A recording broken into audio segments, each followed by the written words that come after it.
All right, everyone. So now we're going to look at the remaining chapters for this week's reading from Preventing Misguided, reading by Brookins and Croft. We're going to look at revisiting instructional reading level because when you are in a guided reading group, you are expected to select a text that is at the student's instructional level. But the thing about that term is it has evolved in the reading world.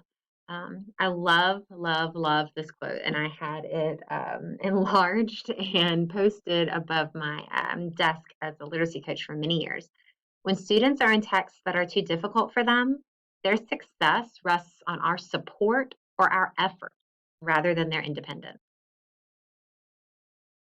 And I think that oftentimes we feel as reading teachers, well, if students are in a text that's too difficult for them, we just need to try that much harder to support them in it. But again, if our goal is independent, strategic readers that have this self-extending system where they know how to strategically problem solve and integrate all of these cues to read, it shouldn't depend on our effort.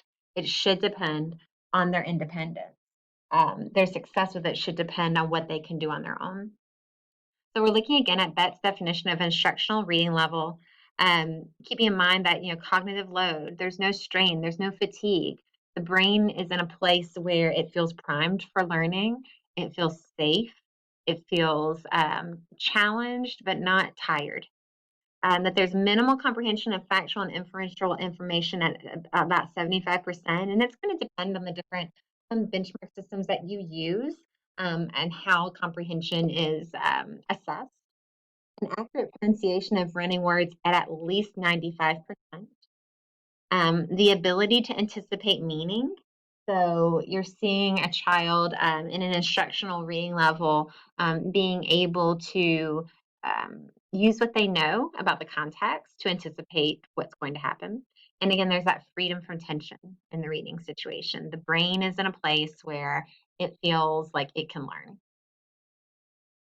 Instructional level historically has been defined in this way. The level at which a student will benefit most from direct instruction in reading, and it's a source for teaching students how to use strategies. And thinking about Marie Clay's definition, which was intended for reading recovery, which is a one-on-one type of instructional context. It's not guided reading where you've got, from 3 to 5 children. It was 90% on a 100-word passage, which would mean 10 errors. Or in a small guided reading group context, that 90% multiplied by 4 students ends up being about 40 errors, which is pretty high number if we're thinking about it. When we're thinking about Brookins and Croft's interpretation of instructional level, we're thinking more at a level not necessarily where they're going to benefit the most from direct instruction from us, but it's where they have a strong enough reading process where they can learn from the work that they're about to do. And that instructional level lets students use the wide variety of strategies that they have to support them with some new strategies. So if I'm already reading a book that is at an instructional level for me, according to Brookins and Croft, my strategies around, let's say I'm really strong in print, that I'm able to use that to support me to now look at meaning as well and integrate those. Whether it's new print, new story, new integration, or new content. We say all the time, Clay's self-extending system, or it's also called a smoothly operating system. Her work in reading and literacy really revolutionized the way that we think about kiddos and how they work when we're talking about reading. And when Clay talks about a smoothly operating system, she's talking about learners are going to do what they do well, and when we've got the right book, they're going to be able to even go beyond what they do well. So they need a kind of text where they can feel supported, so that they can do what they do well, and they have a book that supports them in trying something new. And we can move into that new learning, really slowly and offer lots and lots and lots of practice to develop that automaticity between integrating what I see on the page and what I know makes sense in the meaning and what sounds right, in the English language that I can integrate. Um, so the text requirements for that smoothly operating system of reading for a child is where it's just challenging enough. And again, it allows that integration of the processing activities.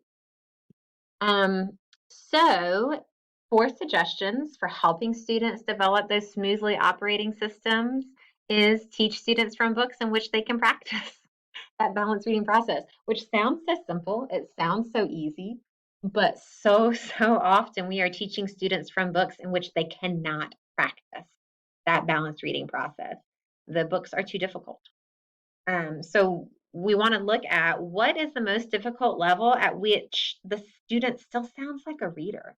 Who's putting, most of the pieces together. They might have, a couple of points where the words are a little tricky or they're really having to do some problem solving. But most of the time they sound like a reader.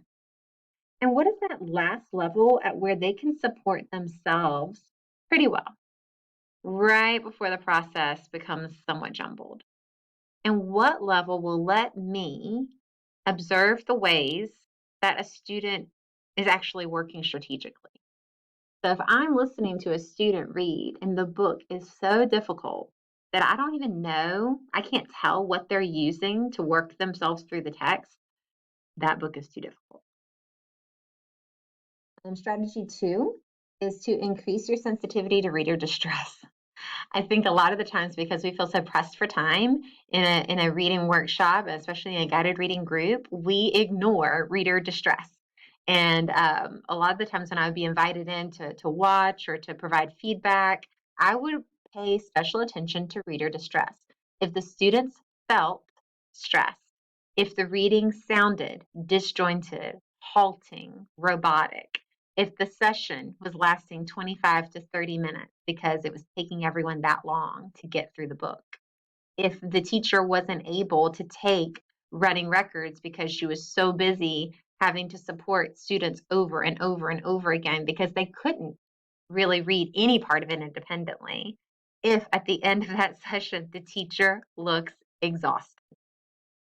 And all of those indicators, those 5 indicators, show that the text was too difficult. So I really love this way that Berkins and Croft distinguish between a text that is too difficult and a text that is just right. What do students look like? What do they sound like? How long is the lesson? What is the teacher having to do? And how does the teacher feel? So I would encourage you as you're, in your clinicals and listening, hopefully, to some reading. What does it look like? What would you determine that text as? Too difficult or just right? How do kids look? How do kids sound? How long is the lesson taking? What is the teacher having to do? And how does the teacher feel at the end? Strategy 3 for thinking about supporting the smoothly operating system for kiddos is selecting guided reading text based on students' reading processes. And this is where next week we're really going to get into analyzing running records. This week you are listening to the Clemson website and you're recording through the Clemson website. And so you might get, a score for accuracy, but we need to go deeper than that as good reading teachers. So when we look at how a student is actually reading, the processes that they're using, we become a lot more intentional around the types of text that we use. So it's not just a level that we're selecting, like, oh, Betsy just read a level 8 with, 96% accuracy. Looks like, maybe we could try possibly a level 9. Well, yeah, but what kind of level 9? All level 9 texts are not made the same. All level D texts are not made the same, are not created equal. They can be very, very different.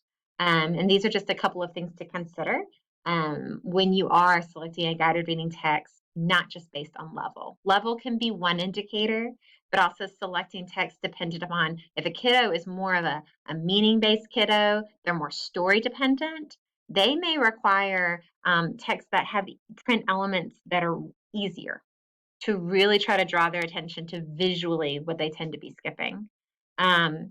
On the other hand, those kiddos who are very, very print dependent, they're what I call word callers. They're my sounder outers. Um, I may have to move to a type of text that has story elements that would help them use meaning a lot more easily, instead of always print. Again, different types of books for kids who don't comprehend deeply, and even text for students who do not self-correct, which is one of my favorite type of kiddo. A kiddo who will read a sentence that makes absolutely no sense and they just keep on trucking. They do not go back and correct their mistake. Um, so, we might need to think about as they're reading. One thing that I tried, the you did it in the uh-oh game first, and it really is just a tally mark for you and for the kiddo. So it's a game that I play with them to say, you know what good readers do? Good readers fix their mistakes. Maybe not every single mistake, but really important ones that change what the sentence means, they go back and they fix them. So what I'm going to do is I'm going to listen to you, and every time you go back and fix a mistake, I'm going to be like, yes, you did it, and put a tally mark on that side. But every time that you miss a mistake that is pretty important, not like saying a for the, but a pretty important mistake, we're going to put a tally mark in the uh-oh column, and we're going to see which column wins. It's a fun game for kiddos, and it gets them to understand, oh, fixing my mistakes is a good thing as a reader. I'm not just supposed to truck forward and read as quickly as I can. And then stopping and checking after each sentence, did that make sense? You're trying to support behaviors that mirror the work of proficient readers. Kids who don't self-correct are typically kids who have been dibbles to death, is what I call it, or they've been taught that good reading is fast reading. Um, Good reading doesn't necessarily make sense just as long as you get as many of those lines read before the time is up. Um, so that's not a proficient reader, like we know that. So it's just supporting that behavior. So that's it for this week out of Berkins and Croft. It's just a couple of strategies around selecting books, and a couple of strategies thinking about when do we really need to use guided reading and how. Um, so we're going to continue to explore this book in week 7 as well. But as usual, just let me know what questions or concerns y'all have, and I will see y'all soon.